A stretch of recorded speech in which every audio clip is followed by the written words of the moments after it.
also debris in turn 4. Both drivers are door to door as they head towards turn 1 and 2. They make contact. Around both of them go. Incredible race out there tonight, drivers. Thank y'all so much for putting on such a great show for these fans. There was side-by-side action, clean, good, hard racing. Thank y'all so much for what y'all did for these fans. And give them a wave as you come down the front straightaway. What's going on, everybody? Welcome to another episode of From the Tower podcast. I'm here with Logan tonight. Yep. What's going on? You ready for another episode? Yes, I'm very excited to get another episode in the books. Excited that we kicked off race season. And now we have that going for us. Another great weekend coming up this weekend at SSR. Yeah, we had a great weekend at MIS this weekend. It was We a did. great show. We're going to talk about that a little bit later. Let's go back 2 weeks ago at SSR. The amazing drift exhibition, right, Correct. at intermission. We talked about it on the recap episode, and it was just, I think a lot of fans loved it. A lot of people raved about it on the Facebook page I saw. What were your kind of takeaways from that? It's another form of motorsports that comes to the area, for sure. And I feel like it's one of those things until you see it in person, just like most motorsports, you can't really appreciate it. I've watched a lot of drift videos online.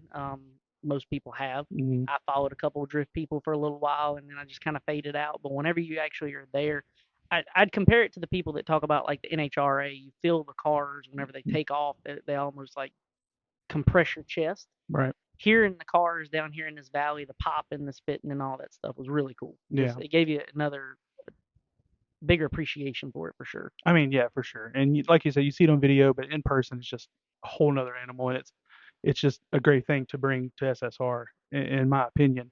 And that brings us to tonight's episode. Our guest, the people that put on said exhibition, JP Exactly. and Ali Windham. How are y'all tonight? Good. How are you?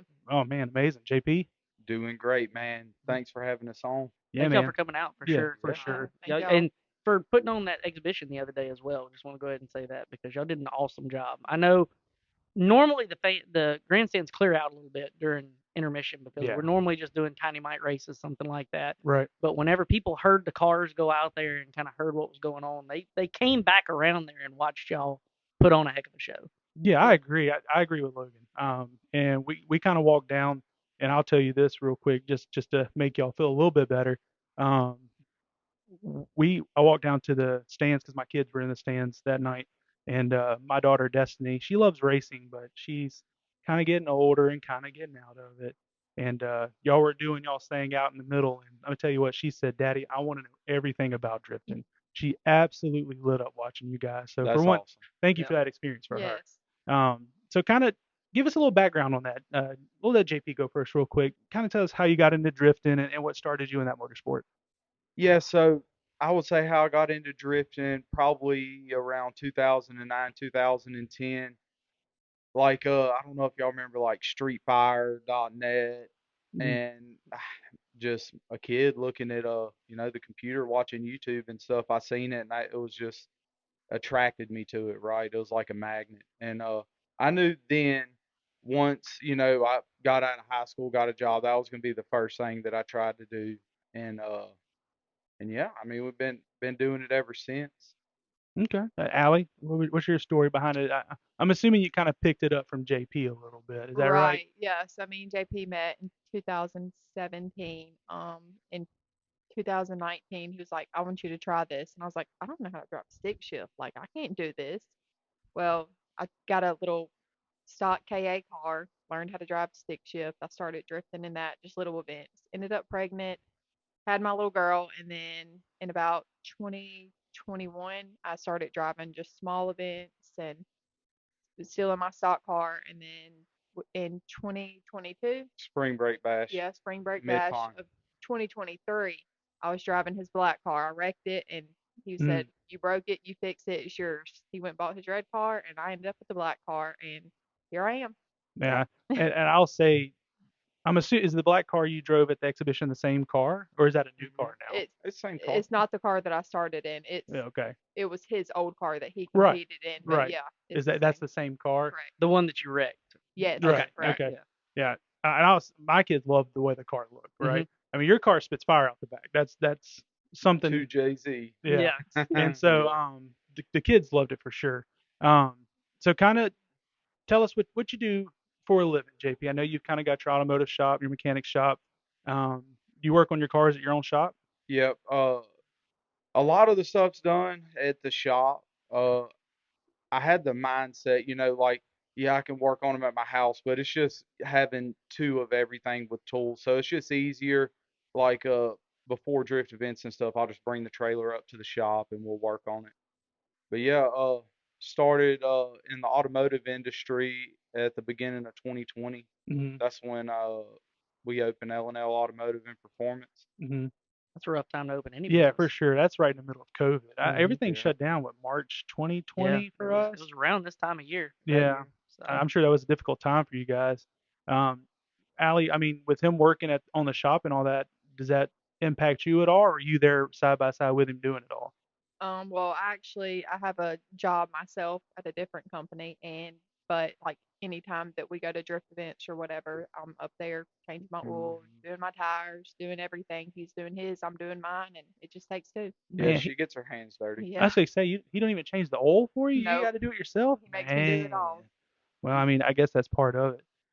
I guess that's that whole earning your ride thing. Right, So, right. yeah, you Jeez. break it, you fix it, it's yours. Exactly. I mean, that makes a lot of sense. So I mean, let's go to some event talk real quick. When y'all go to events together, do y'all have to compete against each other sometimes, or do y'all kind of just do it together? There was gonna be a couple, two times I think we was gonna end up competing against each other, but it never got went that far to get to that point. I mean, I was kind of scared because I felt like I was gonna get beat in my old car by my wife. Well, I don't want to make you feel bad, JP, but I will tell you, my daughter thought Allie did a little bit better on the expedition. Just so you know. Well, Yeah, Davey she was killed it. adamant on the last podcast that Allie did better on the Y- expedition. yeah, yeah. But still, so can you tell me kind of like what was your inspiration? I mean, obviously you got into it from watching TV and stuff, but like you said, your automotive shop. What's kind of your inspiration to continue drifting and do it? Is it just the love of the sport, or? Yeah, I love it. The feelings it gives you driving, Mhm. the experience, you know what I mean? The atmosphere, the people, Yeah, everything. mainly the people. It's like totally different. Like I grew up in drag racing world, and it was totally different from that. Like you go, you make friends with everybody. If you beat them, you beat them. If you don't, you don't, and you're Mhm. all friends by the end of the night. So that's what kept me going for sure. That's awesome to hear. Just that kind of side of that sport. We talk about Sunnyside being a family facility and how everybody here helps each other out. It's cool to hear that it's that way in other facets of Yeah. auto sports. I mean, we've talked about that I feel like we've hit that on every single episode almost, just about how just the racing community itself is a big family. Right. And then, I mean, you guys bring a whole nother aspect as like a marriage couple to it. Literally family. Right. That's literally family. But, I mean, it's just something, you don't see. I don't think I've ever heard of like a husband and wife racing together, except for maybe Tony Stewart and Leah Pruitt, who are Yeah. now drag racing together. But, Right. I mean, that's just something rare that I personally haven't seen. I'm sure it's out there, but There is. There's a few in like the drifting community. We have friends that are couples that drive, but they're like just play events. Like they ain't on the level that we're at. Like gotcha. where we get up there and we ain't husband and wife at that point. Right. We enemies. But, It's the I way mean, it should be, Yeah. honestly. Like you got to keep that level of competition there. Right.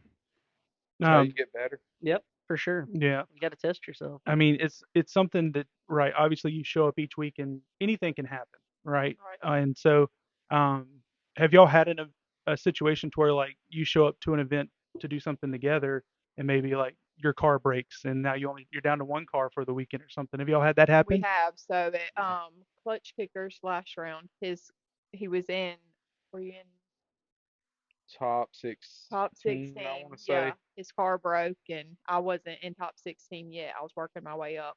His car broke and I said, "Look, I'll back out. Like you're way higher up than I am. Like you just drive my car and I'll just take the loss." And he didn't. We got his car back Well, together. as a technicality, they wouldn't let me drive it because I didn't qualify in it. Because you didn't start in that car. Okay. Oh, Okay. yeah, So it's right. not like you can pull a backup car. Right, you out, can't pull a like- backup car. You can apparently until qualifying. Oh, okay. Whatever car you start with. Yeah, Is the you car you Yeah. have to finish with? correct. You Yeah. could qualify in Okay. any car. So like I could get in his red car and qualify, but then I compete in my black car. Right. Okay. I didn't know that. Have Yeah, you it's a ever? little bit different than Yeah. what we do. Like with us, if you qualify a car and it gets taken out in heat race, if you've got a backup car, you can run that backup car in the feature, even if it's never seen the track that night. You just have to start tail end. See, well, Right. that was totally different for us. Like Right. normally at any event that we go to, whatever car you qualify in is the car that you have to compete in till the end. Like Yeah. you can't jump in another car and go. So like for them to say, well, you qualify in his car and then compete in your car, it made no sense. We were all like Right. shell Mhm. shocked. So how many times have you guys tandem drifted like the exhibition that night? How many times have y'all done that before together? Well, actually, I just started tandem this past year in 2025 Okay. was my first time ever Gotcha. driving with anybody. N- And I like never wanted to get to that level, like the competition style. I always wanted just to do fun events Right. because I was like, well, competitions can take the fun out of it. Well, he talked me into driving clutch kickers, and I drove a few rounds in 2025, and that's whenever I really started driving with people, and I realized like, why haven't I been doing this? Right. And so how many times have y'all done it together? Was total maybe? Event- I don't know. I mean, we've drove a considerable amount in the last year and a half. I like, I guess, will we break it down by laps or, I mean, event wise, I would say, I mean, events probably what, 15 or 20, Yeah, something like that. Yeah, I would say it looked like y'all had far more experience than what you're alluding to based on him, what we saw yes, last week. me, No, no. I was fixing to say like the way y'all were just out there cutting it sideways, and it looked so professional to me. Yeah. Like you couldn't tell you've only been doing it a year, honestly, Right, or a year and a half, I guess. And But especially this track's pretty tight and pretty very technical. technical. And Yeah. so And to be able to carry that speed through, there's 190-degree corners out there where you turn more than all the way around. Mhm. And so to be able to carry that speed and still be side by side was very impressive. right, I mean, not only the fact that it's a small, tight course, Mhm. it's brand new. I mean, Yes. I'm you've sure that never asphalt's got a ton of grip in it. right. So- And so, I mean, it didn't even exist 4 or 5 months ago, Right. and now it's here. Was that your first time drifting around it, or have you been able to come out a couple times? That Only was one time yeah, before. one Right. time before. I mean, that looks so professional. It looked really good. So when y'all go out there and tandem drift together, right? Are y'all a little more at ease because it's you two and you're not with another competitor, or are you like, oh, well, that's two of our cars we own out there together. If we hit each other, that's two cars we've got to fix now. I feel like it's whenever you have those teammates that race in round track together, the track owner or the team owner's kind of sweating it a little bit 'cause they Right. can take each other I out. feel Right. like I push harder Really? when I drive with her. Yeah. Yeah, same. Trying I, to gap her. just because I'm so comfortable with him, and he asked me to hit his door, so if I hit it, then he shouldn't ask me to. Right. That's the competitive nature. Even Yeah, that's husband them, and wife, that's they're them like, bragging rights going back home. Yeah, is what shouldn't that ask is. me. I gapped you by. um, so have you had a funny moment on an event weekend that like you two still talk about to this day, like going and something just crazy happening to both of y'all? Um, no. Drifting's always funny, Okay. but like any key moment, I don't know. One thing that I did really like was at In Year Bash in New Orleans. We won like the best tandem duo Yeah. out of the whole event, like Oh 80 wow. people out there. That was pretty awesome. That was uh in December. This past December. Mhm. Yeah, really fun. And then another thing was whenever we were here and we were doing the 3-car tandem with Luke, and you went wide, and I just let it Oh, come you and passed me, just yeah. passed him, and we just continued our whole little train. Uh-huh. That's pretty cool. Yeah, our buddy Tyler, who was following us, he was like, "Man, I don't know how y'all pulled that off and didn't hit each other." Yeah. Huh. Well, let me ask you this on a different side note, JP. She's kind of newer to it, like you said, in the drifting world, or doing her thing anyway. Is there anything you've learned from watching Allie from her little bit of time doing it? Yeah, Yeah. most definitely, yeah. Certain little techniques she's kind of picked up on and developed for sure. Yeah. So you do you critique your driving a little bit based on what she's picking up, and Yeah, that kind of always. helps you as well. Yeah, always. I'm always critiquing myself, I got you. trying to be better. You know. Yeah. And do you still pick up things from JP from time to time out there watching him and doing his thing? I do. I don't know, drifting's different. Like you could tell somebody how to do it, but Mhm. they're gonna drive their own kind of way. Right. So like he tells me stuff to do, I'll try it. If I'm not comfortable, then I don't do it. But I do Mhm. listen at least. I take into consideration of what he says. Right. So I yeah, feel he's like taught me. I feel like that's pretty popular amongst all motorsports. Like I Right. know we've tried to help people out before, and we've put the exact same setup on their car that was on our car, and it was fast. And then they go out there and they can't drive it because it's just not their driving style or Right. something like that. And so I feel like you kind of get that through all motorsports, but I'm sure with y'all's, especially being that it's not as controlled. There's a lot more sliding, stuff like that. It is controlled, but it's out of control, it seems Right. like. And so the car is going to make a huge difference on how you drive it, especially if y'all swap cars back and Mhm. forth, because I'm pretty sure they are a good bit different between the two of y'all's. And so just all that put together, I'm sure plays into the effect of how you go into each round, even is Right. what car Mhm. you're in, the track, stuff like Yep. that. Yeah, so in New Orleans, we was driving together. We'd get done with one run, swap cars, go drive again. Actually, Andrew was in the car Yeah, Andrew was riding and he with the rode guy with who us. owns this, Mhm. Really? and he was freaking out. He was like, man, Well, that brings up a good point here. I mean, you go to events, you own the automotive shop, you work a job, and then you have a kid. How do y'all balance all that? That's a lot on two people alone. How do y'all balance drift life, work life, parent life? It's hard. We actually hmm have two kids. We have a 15-year-old son and a 5-year-old daughter, Oh, okay, and okay. they're all in sports. And but we always say drifting's like our getaway. Like Mhm. that's something that we could go and do together Right. that we both enjoy. And the kids, we always get my parents or his parents to watch them. And but hmm it's hard. It really is. Mhm. I mean, it takes it. People always say it takes a village to raise For kids. I sure. mean, um, but I mean, to be able to go do that is it kind of like almost like a date getaway for to go drifting? Is yeah, that kind of y'all's date night? It's like a job slash date night I because it's gotcha. constant work, changing tires, doing. I mean, it's a lot of work. yeah, drifting is a lot of work, a lot of behind the scenes, which Yes. every racing is, you know. Oh Like yeah. if you want to have a good weekend, you got to spend 2 weeks with the car. Hmm. Right. I feel like y'all have to do a lot more on the race day though, because I know coming from the round hmm track side, we would get our car ready, for like you said, a couple weeks beforehand. You're out there every night, you're getting it ready. You load it up on Friday nights. We're gonna race on Saturday. We'd go to the track, we would unload. We would sit around for a couple hours before we had to go out for practice. Mhm. And then we'd go out practice. We want to make a couple changes. We might go out for second practice. We might skip that. We get our set of tires that we're going to scuff for qualifying. That's a couple hours later, and then a couple hours after that, you go out for the heat race. And Right. during all that, the car's just sitting on jack stands. So I feel like y'all, after every run, are having to check stuff, and you're hmm making a lot more runs in y'all's type of motorsport because I don't know how many passes y'all do in a weekend, but I'm sure it's a lot if it's It, like a hmm knockout style thing. yep. Yeah, it is a lot. That's one of the reasons I like drifting. You're in the seat a lot Mhm. for a bunch of short stints.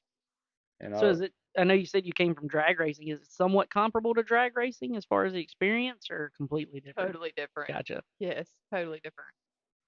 Well, I know we came out for the little preview day Hmm. before race season started, and then mind you, like I said, I don't know much about drifting. I've seen it obviously, and watched you guys, but I mean, we would sit there, and then here would come a couple cars, and then there were a couple more, and then it would be the same three cars again. Like it was Hmm. right after they were just back to back to back, and on an event, is that kind of how it stages? You go out, you make a run, and then you got another group, they make a run, and then they score based on how they do? Yeah, so you do like qualifying, and then after qualifying, you'll get paired up with whoever you're going up against, and then the lead driver will do the lead lap. Then they'll automatically swap. Okay. So then the follower will be the leader, and the leader will be the follower, and they do it, and then they tell you who wins. You get to come back in the pits most of the time. You got to change tires. That's time to do it. Fill up, do whatever, and then you got to go right back on track to go up with your next pair. Man, Yeah. back to back. Yeah, It that's is. wild. It's exhausting. Yeah, we don't have a lot of that in the round track world. You Mhm. get an intermission, you get some breaks there, you get some time to kind of relax. Unless you tear something up in a heat race and you got to fix the car, obviously. But if you have a decent heat race and everything makes it through, you just You have some time to relax most of the time. Yeah, there's no time in drifting at all. As soon as qualifying's done, Yeah, but whoever made top 32 is going to top 32, and they go completely through to the end. it's easy top 32 and top 16, but once it goes to top 8, you can't even shut the car off. So you got to have a team, Right. of people to keep quickly cool the car down by whatever means necessary, change tires, and then if something breaks, like it depends where you drive, but it's usually 1 5-minute call for like a repair, and it'll surprise you. Like people practice changing whole rear front subframe assemblies, and like, dude, it'll surprise you how many people can change it in 5 minutes. Yeah. Well, I feel It's like a lot crazy. of people don't realize how short of a time frame 5 minutes is. Also, like especially to do any kind of repairs on Yeah, something. there's no way. It's something you definitely have to practice. I'm trying to get my brain to fathom Yeah. 5 minutes changing anything. I know the only thing that we ever practiced doing with any kind of speed was we would do fire drills on the car just to, if it catches on fire, you want to practice getting out with all your safety equipment on quickly. We never practiced like tire changes or anything like that just because Bobby was always like, you're going to screw the studs or the lug nuts up and we don't have extras and I'm not fixing it. Well, so when you're getting ready to go to a drift event on a weekend, what is y'all's typical routine? Do y'all have like a load the trailer day and then drive? Like, how does that usually work? So the cars, the cars stay loaded in the trailer most of the time. It's like a little mobile shop. Okay. Do you have a trailer that can fit both of y'all's cars in it? Mhm. Okay, cool. I Yeah, didn't know if 'cause- y'all had to take two tow rigs and all We that. used to. Essentially, I figured Yeah. a lot of times that's the case because to fit two cars in a trailer, that's got to be a pretty decent sized trailer, along with the equipment, the wheels and tires y'all Yeah. have. Yeah, so each car has 8 wheels, and then the wheels on the car, and the trailer for like a competition weekend. So usually we'll carry about 30 tires. You know what I mean, including the wheels for each car. Uh, Shout out to Bolinos for lasting so long, because a lot of other ones, man, you'd have to have a ton. And I'm just imagining tire racks going down every wall of the trailer yeah, because we had one set of backup wheels. And it was one tire rack that hung in the trailer. I can imagine y'all just have a bunch of them No, lining we up. actually have like a big tongue at the front. Like Okay, big, so it's like a they gooseneck stack or a there, fifth wheel. But then he yeah, I built a built like a rack big that tire I rack. Mhm. parked mine under. We go Yeah. straight under. And it. hers good is deal. low enough to get under it and go to the front of the trailer. Mine it's got to be at the back of the trailer. See, my brain was imagining tires stacked up on top of the trailer and then like a Yeah. ratchet strap going around the Like the trailer, just clampets? bolting them down. Yeah. Beverly Hillbillies Yeah. coming in. That's ghetto. Hey, well, whatever works, works, Some of us are from the ghetto, Allie. I don't know. But so I had a funny question for you guys. Okay. If y'all could tandem drift anywhere together, anywhere in the world, where would it be? I don't know if you know where it's at, but I would U.S. say Air, Japan. we're actually driving it on Drift Week at Yep. the end of May. Okay. Yes, and I can't remember the state it's in, but it's like kind of like a kart track, but it's got all these big elevation changes. Like when you go from one turn to the next, Hmm. you can't see where you're going, Oh, like whatsoever. It's kind of like driving Texas Motor Speedway, the road course. I got you. Okay. And you said Japan? Japan. Where at? Any specific spot or just Japan? Just anywhere I in mean, Japan. the original drifting's from Japan, if I Yes. am right. Yeah, Yep. that's where it originated from, right? Yep. Mhm. I mean, obviously I've seen Tokyo Drift, but who knows if that's lore accurate? Right. You know what I mean? I don't think the Drift King is quite accurate. Yeah, the DK. um, so if you had a one word to describe JP's drifting style, any word, what would you say? Aggressive. Okay, Very, very aggressive. yeah. And then for your alley, Aggressive as well. Yeah, most definitely. Yeah. I feel like in motorsports you have to be aggressive. I mean, though. yeah. It's not like your normal competitions where you can kind of sit back and rely on your teammates. If you're the person behind the wheel, you have to go out there and really attack it. Right. Only way to win. Yeah, Yeah. you got to be able to put pressure on, force mistakes. Mm-hmm. Right. That's one of the main things. And I keep referencing the exhibition, but I mean, it wasn't an event. It wasn't for anything but just to do a show for fans. I feel like y'all were putting everything on the line. And I mean, you went down the back. Well, I say back straightaway, but it's the long piece right by the Mhm. back straightaway. and you were sideways the entire time. Yeah. And I was just, well, we were talking about it, I think the week after we did the Mhm. SSR show, and I was like, if that was me, I would have been in a wall. Either one of them would have Mhm. totaled car. So it's just very, very impressive what you guys do, and it's a huge respect on the motorsport For world sure. that's For sure. finally getting some eyes here in Southern Alabama. So Yeah, I know Pensacola was doing some events. I think Mobile hosted a couple, like in the pit area. New Orleans does a Mhm. lot, I feel like. Columbiana, Alabama, which is up by Birmingham, Okay. but there's no track like this. Okay. Like yeah, New Orleans is a skid pad. Right. Pensacola It's is the a pits. infield, Right. And it was the it's same way at Mobile. They would, I think, I don't know if they set up cones or how they did it for y'all, but Yeah, they just kind of a set y'all little up a course. course. Yeah. Yep, Yeah, this place is like Disneyland for for drifters. drifters. It is Yeah, for sure. that's a that's great that. way to put it. Yeah, Well, and there was whenever I guess it was more like a practice day that y'all had a few weeks ago on that Saturday. I don't Private know. day. Yeah. Yeah. yeah, like a media gathering Right. day. This place was packed. Yeah, There was a ton of y'all here. Y'all, Yeah. it was, I don't know where the whole crew came from, but like there was a ton of people in SSR shirts, and I was like, oh, okay. They've been working on this for a while. yeah. And me and Tim both came out and watched for I was here several for a hours couple that hours. day. Yeah, I had my And it kids and was, I was by myself, and they were getting hungry. yeah. I'm sure you know how that is. Yeah, and honestly, we was not working on that for a while. Andrew reached out to me maybe 2 weeks before the event. He was like, "Can you help?" And Mhm. I'm like, "What do you need me to do?" Mhm. He was like, "I need you to help me do this event." And I was like, "Okay." And then me and another girl and another guy, we got in together and we made it happen. Yeah, Well, I mean, there was food trucks here. Mhm. It seemed like Yeah, y'all been I planning it for a planned that while. the night before. Gotcha. Yeah. Okay. Well, honestly, I'm surprised you got somebody here that I'm surprised Yeah. they weren't allocated somewhere else, and They they was had a free stressing. Saturday. But for a private day, I mean, it was a Right. great turnout. Mhm. I can't even imagine once an event goes public how many drivers is going to be here. Over 100 cars easy. Mhm. Yeah. Well, was that y'all's first time seeing the completed track with the paint and the walls and all that, or have y'all come out a couple of times We before? seen it the day. Well, we actually drove We drove 2 days. Wednesday. Yep. Yeah, and we went out there Wednesday to go test the track out. You know, just have some layout ideas because there's so many different configurations. Mhm. And then we was driving together, and she was so close to me, knocked the back bumper off my car. Yeah, like the fourth turn we was Nah. driving. Yeah, it was sick.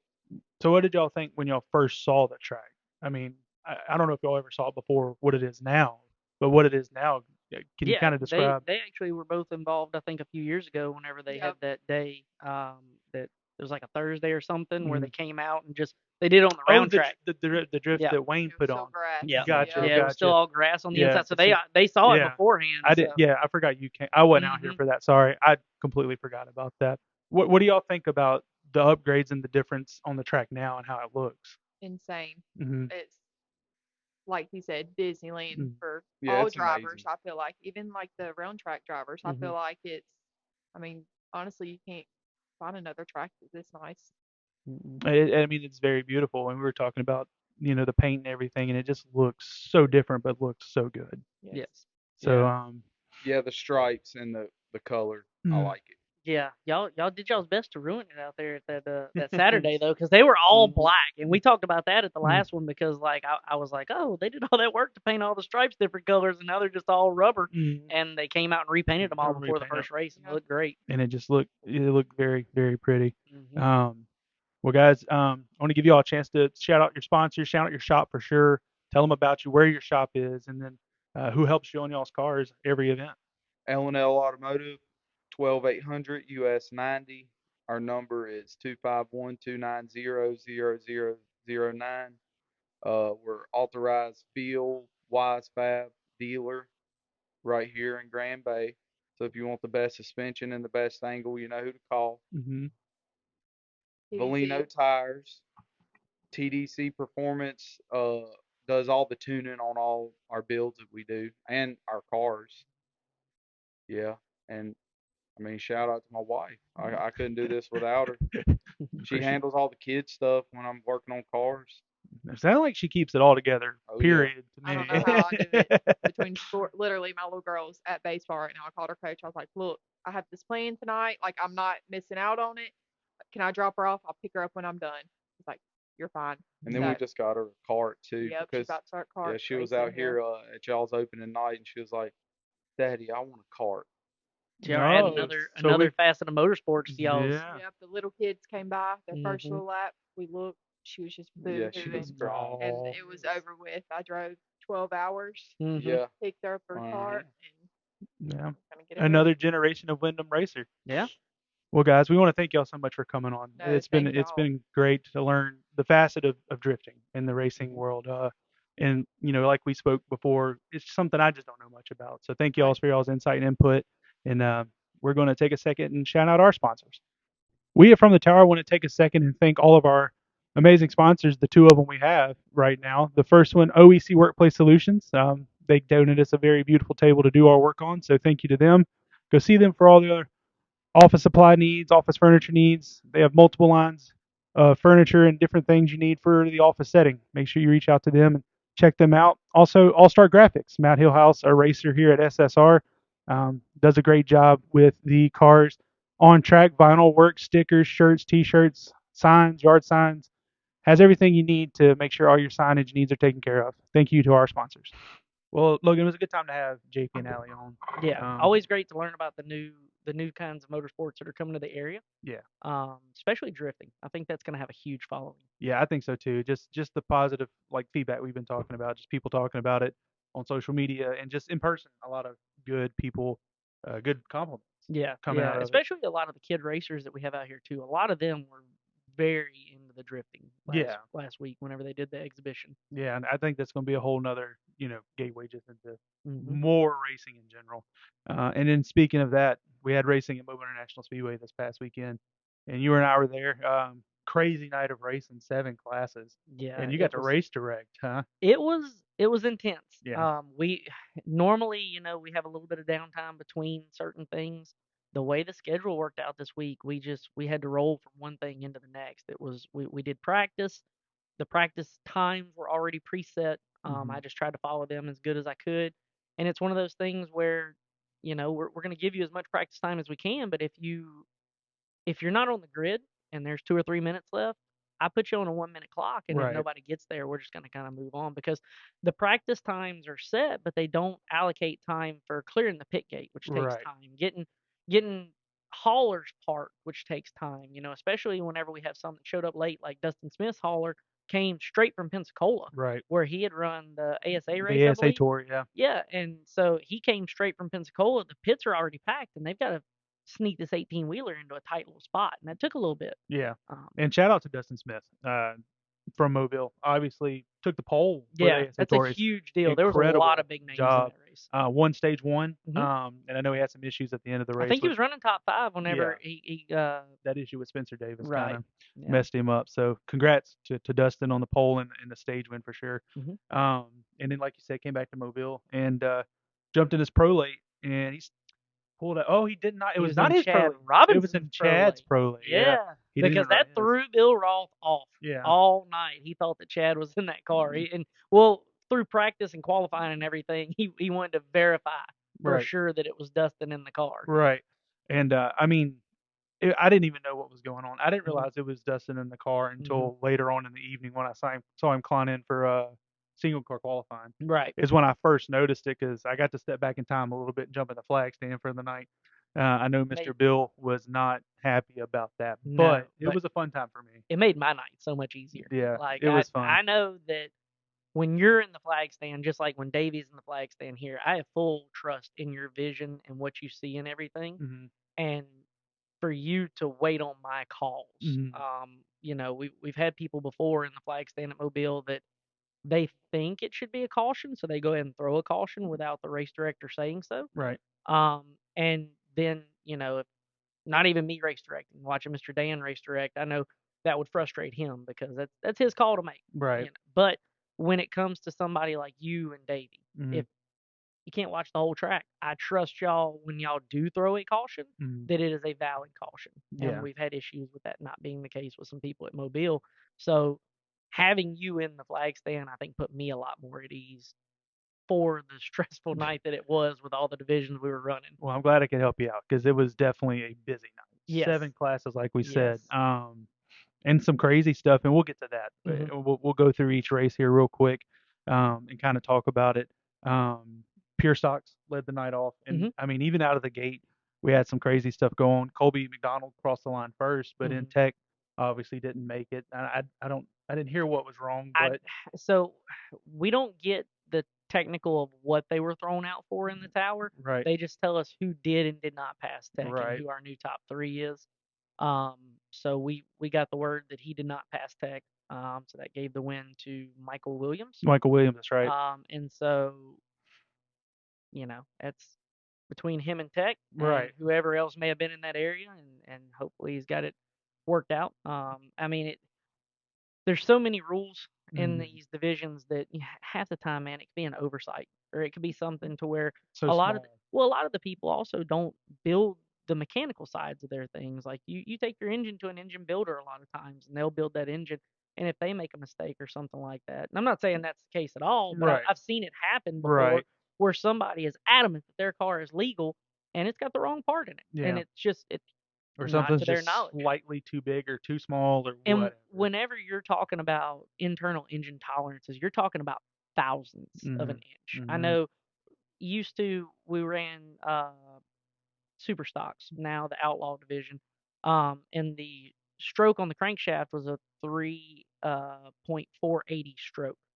That is a very hard crankshaft to get. Right, It's something that you have to special order to get it. right. And so most people put a 3.50 stroke in there.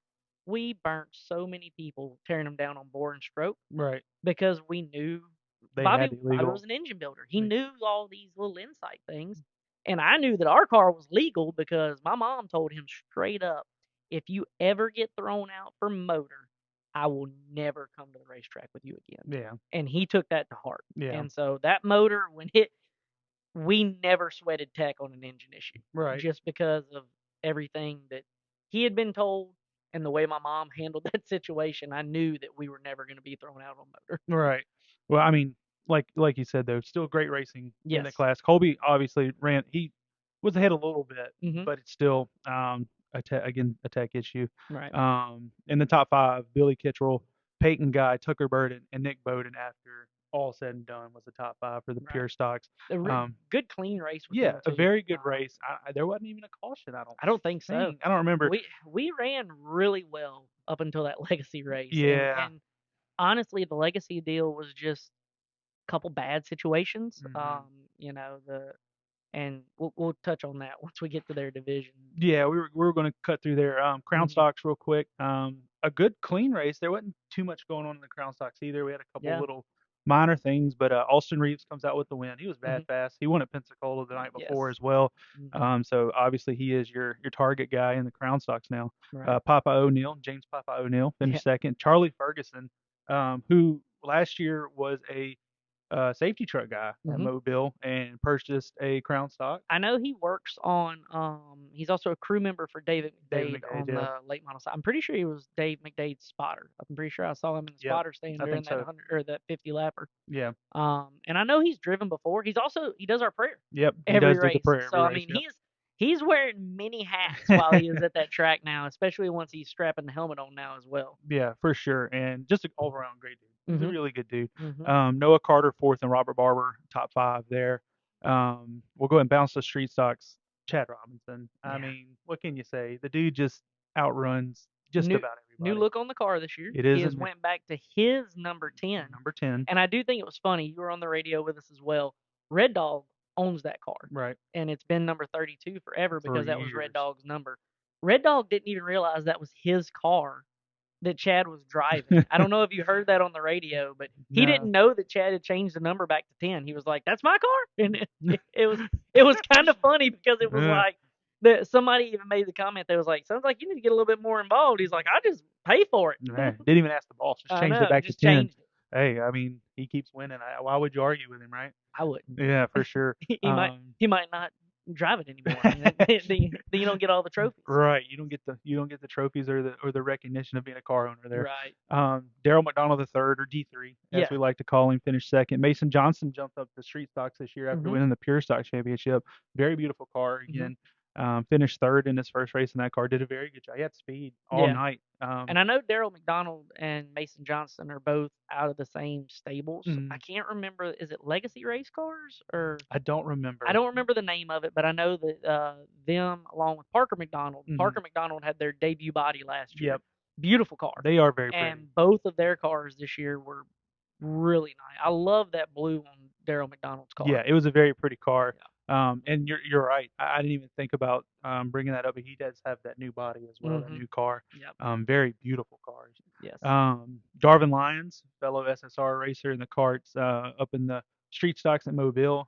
He was fast as well. He ran top 2 for most of that race, and I Mhm. don't know if tire fade got him or if something happened on that car, but he did have a couple laps where it just seemed like it would check up off the corner for some reason. I don't know if maybe it was sliding and No, he it couldn't was. see it. Yeah, I could see it for sure from the Okay. flag stand. There was a couple times out of 4. I mean, he had that little crank to the left. Mhm. That thing was going towards the wall. So I Yeah. don't know if he was handling or something wasn't right. I don't know. Yeah, But he was headed towards the wall a you could couple tell it times. just kind of faded the longer the race went on. And that was another race that didn't really have any cautions. And Right. so you don't really get the time to cool the tires off and regroup Right. and make adjustments to your driving style. You're just out there battling every lap. Yeah, but still did a great job. And Mhm. then Jim Pokrant, out of Pensacola, rounds out the top 5 there. Mhm.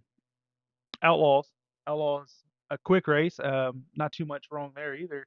Mhm. Most of these races went pretty clean, like you said, until we got to that Legacy. Yeah. Dylan Courtney wound up getting that win. He had Carter Taylor right behind him, though. Carter was Yes. very fast all night. Carter, I think, set on pole. New track record, actually. New track record. We Yep. had new track records in a lot of divisions the other Yeah. night. JJ Day set a new one in the Pro Trucks. Justin Reeves set one in the Legacies. I Right. think we had 3 track records, including Yep. Carter's and the Outlaw. But yeah, Carter, I think rolled a 5 on the dice. Yes, I And think so you're right. he Yep. started a little bit further back. Right.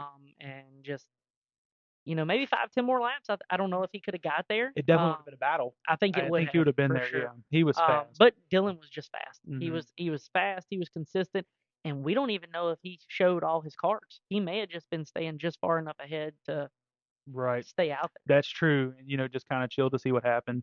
Mhm. Third place, I apologize, Mr. Steiner. I did not get your first name wrote down. Do not hurt me. I apologize. But Mr. Steiner finished third. Chopper Stagner jumping from street stocks up to Outlaws this year. That man has driven everything. I think he was in a truck like 3 years ago, Mhm. and in street stocks, and now he's And in you the can Outlaw. always tell his cars because they're solid black with the exact same style number every The time. font 38 The with font, the orange outline. The orange outline, the same font, the same. I think he just got like 100 sets of those numbers printed. He just goes and pulls them off the shelf. That way He they're all just identical. cuts them, sticks them, done. Mhm. And then Gary Goodwin rounds out the top 5 there. Mhm. We'll go ahead and hop in the legacies because I think they were the next race.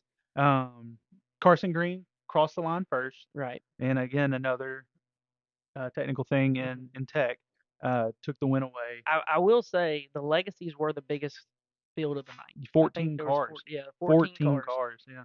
And that's I'm not talking bad about any of the other divisions. Right. We had anywhere from I think the lowest car count we had was maybe 8. 8, I think so. Yeah. And everything else was in the 10 to 12 range, but the legacies definitely had a few extra cars. Yeah. And unfortunately, not all of them finished. Yeah. We For had sure. We had an incident on lap 2 Yeah. that put Jimmy Day into the backstretch wall. Yeah. hard. I was fixing to say one of the hardest hits I've seen in a Mhm. long time. You really don't see people get to that backstretch wall very often, but the way that I think it was the 19 car, The the 19 Smokey and the car. Bandit looking Yeah. car. The Beautiful Trans Am car. looking very pretty. Beautiful Yeah. car, by the way. But we didn't say anything in practice, but you turned around and looked at me as soon as you saw it, and I was like, Yeah, it come around the corner in the pits on the Mhm. front stretch side of the pits, and And I it just was- was like, it was matte looked at black you. with the gold trim, with the gold screaming eagle, and it looked just like a Trans Am. Yeah, And yeah, you it just was very turned and pretty. looked, and I knew exactly what you were saying Mhm. telepathically. Beautiful car. But he got a little loose going through 3 and 4, and whenever he corrected, he just came back up the track. Yeah, got through into 1 and Jimmy. 2. Through 1 and 2. Yeah, Through 1 and 2. Yeah. my bad. Yep. And got into Jimmy and just they launched off the back I stretch. mean, I want to see a replay because Mhm. the only thing I have is memory of it. Right. And for me, because Jimmy was down on the bottom, and it looked like either Jimmy something broke Mhm. or it just went right, and they That car hit collected. him. Yeah, and they And so- collected and they went over the hill of turn 2, and I don't think they landed till halfway to the Right, and wall. I believe that's why it was still carrying so much speed Yeah, once it and got to the wall. he hit the wall. They A both ton. hit the wall a ton. Right. Jimmy hit the wall. To me, it looked a little more rough on Jimmy. Yes. It was a hard hit, and it obviously took him a minute to get out of the car. Mhm. Yeah, with a hit like that, I would expect For sure. someone to have to catch their Oh, breath. for sure. And then when luckily, safety crew was on the scene pretty quickly. yeah, They did call for the ambulance just to make sure he was good. I know Jimmy has had some back issues in the past. And you take those hits, mhm, especially it may not even been the hit to the wall. It may have been the landing once it came back down on right, all four that just kind of compressed his back and may have worried it. yeah. And so I was worried about him. I I was was too. sitting in the flag stand worried about him for sure. I mean, you worry about anybody that gets in a bad wreck, but Mhm. I mean, we all know the Day family. They've Right. been around racing for I don't even know how many years now Mhm. in our area, and just so many good stories out of the Day family and what Right. they have. And then so you take Jimmy Day, who's again been racing a very long time, someone a lot of people know, and then he hits the wall that hard. It's just something you're like, oh man, because Right.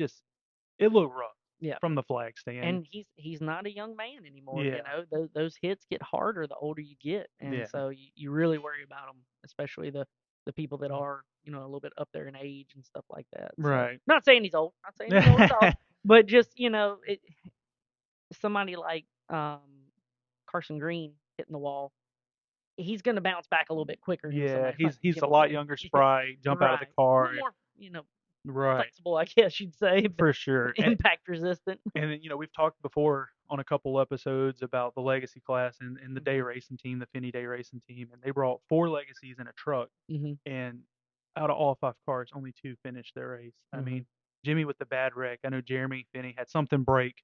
He was fast as well. Yeah, I think the motor broke.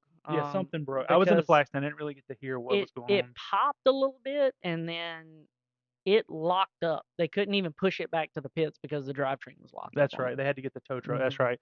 And then Brandon Tipton and TJ Herrera were the only other 2 Finney Day racing cars that finished the legacy Mhm. race. And even in the pro trucks, which we're Well, going to get to, JJ was fast and something motor broke. let go or something, Mhm. and just bad night for the Finney Day Well, racing and team. going back to the legacies, we had a couple other incidents there. Mhm. Unfortunately, Brian Benedict and Jackson Hout got Yep. tangled up in one. And I was on the radio pretty quick, just asking them to get to Jackson because Mhm. I know Jackson's probably one of the youngest competitors in that division, Probably out by there. several Period. years. Yeah. And so that's a big track, and Yeah. it's his first ever race in that car. Mhm. And he was at the end of the straightaway when Yeah, he the was at other car top speed came that he could have been at that point. right. And so even if I've read the update on Facebook that he wasn't hurt, he was just shook up a little bit, and that's completely understandable. Yeah. But what was really cool was, we talked about Jimmy Day a little bit. I saw pictures of Jimmy Day Yeah. comforting After his Jackson. massive wreck, was Mhm. still there to say, "Hey, it's okay," Right. Yeah, And you that's see the that pictures and you don't know what was said, but I guarantee exactly. you it's nothing but good and comforting words Right. out of another competitor there. Exactly. And that's that racing family we always refer to of just, the camaraderie. Right. And I will say, we had the red flag obviously for the Jimmy Day wreck. Mhm. And just Jackson being a fellow SSR competitor in his first race, I wanted to climb out the flag stand. We have plenty of time Mhm. and just kind of check on him. So I went down there and I was like, hey man, are you okay? And he's like, oh, I'm ready. I'm excited. I'm doing good. He's like, oh, do I look good? And I was like, yeah, man, you're doing great. And then, we get back green flag and a couple laps in and he gets involved in the wreck. And his mom was sitting right there, Right. not 15, 20 feet from me. And, when we weren't allowed nobody at the cars, Mhm. cars are supposed to be left alone during a red flag. So obviously she was at the gate trying to talk to him. That's why I kind of was like, let me go check just for Mhm. her. And so I dropped down, tracked on him, come back. I was like, he's fine, mom. He's doing good. He's excited. And then the wreck happens, and then I'm sitting there just waiting on the word because they're taking a minute to kind of check on him, Mhm. make sure everything's going on okay. And she comes up, she taps my leg in a flag stand, and she's like, "Is he okay? Is he and he's fine, but I'm sure heartbreak Oh is yeah, the for biggest sure. thing for Jackson. Oh yeah. But he'll be bounced back. I mean, he always Yes. does. Yeah. So Beautiful car too. very pretty car, Yeah. red with We the black. I mean, you and can't go wrong with red and black. oh yeah, and it's always fun. We walked around the pit area a little bit before everything got rolling, and Jackson came right over to us, talked about the car and how excited he was and all that. And so that was really cool. It's To me that's the ultimate goal is Yeah. for these kids to really cut their teeth here. I'd Right. love to keep them here in Legends as long as I can, Right. but I want them to go out and make their name on other stages. Right. You want to get them and just let them expand as much as they can Mhm. into their racing career. And For sure. And the legacy division right now is one of the best ones to really get into because of how varied the season is for them. They're Mhm. racing at 4 or 5 different tracks this year Right. where you can take the same car and run it at And every just run track. it. Yeah. It's not like, where the uh, street stocks Right. were different here than they were up in, South Montgomery. Alabama and Right. stuff like that, to where you had to change stuff to be able to make the cars competitive. The Legacy is like a legend car. It's like a spec series where you can take it anywhere they run Legacies and be competitive. Right. And so, but yeah, I mean, and then of course we had the tow truck get stuck during the Brian Benedict wreck, and the tow truck, Mr. Mike, our tow truck driver, who's Mhm. been our tow truck driver here at SSR, he loves racing to death, Oh, and I yeah. know he was kind of feeling the pressure on that. We Yeah. didn't get the chance to talk to him. I know he got interviewed by Randy the plumber Right. during the red flag, but again, me being in the flag stand, I didn't get to hear what was Well, said. and it was one of those things where I watched it start moving once they got Brian Benedict on the hook. Right. The flatbed was up getting Jackson, and so I watched it start moving, and then it just stopped, and it's sitting down there in the grass at the bottom of 3 and 4, and I'm like, ain't no way that tow truck's stuck. Ain't no way. Mm. And then it was a solid 5 minutes, and then I heard tow truck stuck, and I was like, oh God. So then, it would happen in a 2-car wreck Right. to where we had to go and get Jackson off the flatbed. Right. And the tow truck drivers, they do an amazing job. I can attest to, For sure. even Yeah. whenever we were racing out there, they try their best to help you. They don't just dump a wrecked race car in your pit area. Right. If it's something to where it's not rolling correctly or something like They that, try they'll to get on use a that trailer for flatbed you. and they'll get it in your trailer for you. Yeah. And they did that with Jackson. Yeah. And so it was one of those things where it took a little bit longer to do that. Right. And then we had to go out there and they, had to make sure it didn't get down in the grass. They set it up, winched it out. Yeah. It worked out and it took a little bit longer. So apologies to the fans for sure, because that's Yeah. not something you can ever really prepare for. Right. I mean, it's just one of those out of our control things. right. And it's one of those things like if you make an announcement, the tow truck stuck, you're like, oh my goodness. You know what I Yeah. mean?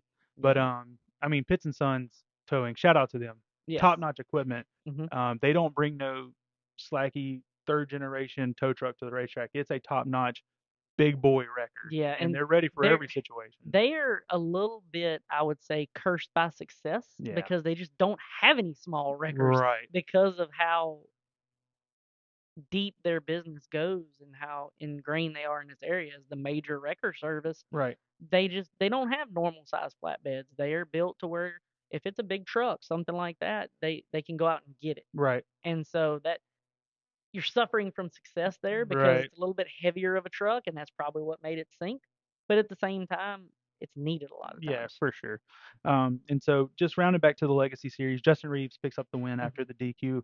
Brandon Timpton, who was the Finny Day Racing car, finished second. Mike Knotts third. TJ Herrera was the other FDR car fourth, and David Clark rounds out the top five. I'm gonna go ahead and jump to Pro Trucks real quick. Grant Thompson hops in the 82, who I believe belongs to the same team that Rafe Slate I drives believe so. for. I know Yeah. they were over there by it. They had very similar paint schemes, so I want to say that. Yeah. I can't confirm 100%. Right. I don't want to misspeak, but I would assume because they just same number, same paint scheme, different colors. Parked right beside each other. Right. Yeah. Grant Thompson picks up the win. Maddox Langham second. Bubba Winslow third. Carter Whalen and Ray Herndon round out the top five there. Yeah. Cool thing with the Bubba Winslow deal too. He didn't even qualify that truck. Right. His he hopped first in it before the race. Right. His first laps in that truck were at speed in the race. Yeah. Came out with the top three. Well, That's really plenty cool. of experience, Bubba Yeah. Winslow. He's won so much. Yes. Raced so many things too. Oh yeah. And then Pro Late Models, Rafe Slate with the win. A big win for Rafe Slate. Yeah, I believe it's his first one. Is it? In that car? Okay. I believe. I haven't followed him, but other than really at Mobile, and I know a lot of times whenever I go down there and I'm walking the pits and stuff like that, a lot of time Connor O'Kresik's there helping him. Right. Connor obviously is in Las Vegas. Las I think. Vegas. Yeah. My brain wanted to say Louisiana so bad, and I knew that wasn't right. He's down there driving airboat. I know, man. But my brain was like, this starts with an L. Just say it. Yeah. But yeah, he's in Las Vegas doing the driving school and everything as an instructor. Right. So I know he would love to have been there. Yeah, for For sure. a race, but they worked very closely together, and that was cool to see a new winner. Right. Those first wins, especially in late models, they're iconic. Right. And then, I mean, you say new winner, and Dustin Smith has been, tearing up the pro late model scene. Dominant at Mobile. And so no slack to Dustin Smith. He drove a great race in a car. I know he hasn't drove before. As far as I can remember, he's always raced his own cars. Right. Hops in, finished second to Mhm. Rafe. So congratulations to Rafe for a big race over the rest of the competition. Dustin Smith second, Clayton Green third, Donald Crocker fourth, and Maddox Langham fifth. So Maddox a top 5 in the pro lates and finishes runner up in the pro trucks. A good night for him. Great night.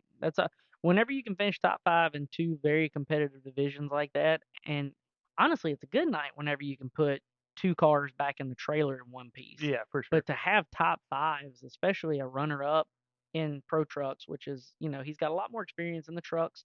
I think last year was his debut season in the late models, I think so. but yeah. he's been consistent. Yeah. And it's hard to find those couple extra tenths in those late models. Right. And so it's good to see, another kid that cut his teeth here at SSR doing something big like that. Yeah, for sure. And so, Because out of that top 5 of pro late models, 3 of them started here at SSR. Yeah. Dustin Smith, Donald Crocker, and Maddox Langham all were here before they went to Mobile. yeah, and so just another testament to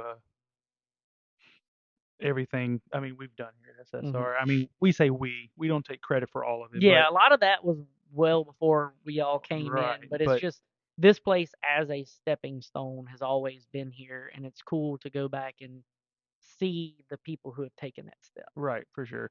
But anyway, another great night of racing at Mobile Mhm. National Speedway. They are back again in a couple weeks. This weekend, Sunny South on the 21st, or SSR. SSR There Motorsports you go. Park. SSR They Motorsports Park. did update the Facebook page. Finally, yeah. The name is changed on the Facebook page, so if you are looking for it, is SSR Motorsports Park on Facebook And now. it's got the new logo and everything. It does. First great night of racing a couple weeks ago. Mhm. Ready to back it up with week number 2 this weekend. So make sure you come out and check out SSR and come see us and all the new talent that's Yeah. here at our track For sure. this season. This is the first time for me that I've gotten to kick off both seasons as race director. Yeah. Like at Mobile and Sunny South. I've filled in a couple races at Mobile, Mhm. but they've generally been later in the year. Right. So this was really cool start to my race season to be in the tower for both In the of them. tower, both. Yeah. Do want to wish Dan Spence a speedy Yeah, recovery. I was fixing to get. That's where I was going. Yeah. Mr. Dan, hope you're getting better. We obviously want to see you at the track again soon. But health is number one. Of course. Yeah, Of got to worry course. about the health first. So we get updates from Mr. Bill, who we Mhm. know are really good friends with Mr. Dan. So Yep. we know you're doing well. We just hope you to get better and back to the track soon. For sure. And so, sure. with that being said, we want to thank you all for listening again to another episode of From the Tower. Mhm. We love you guys. Thank you for being part of the From the Tower family, and we will catch y'all next time. Thank y'all.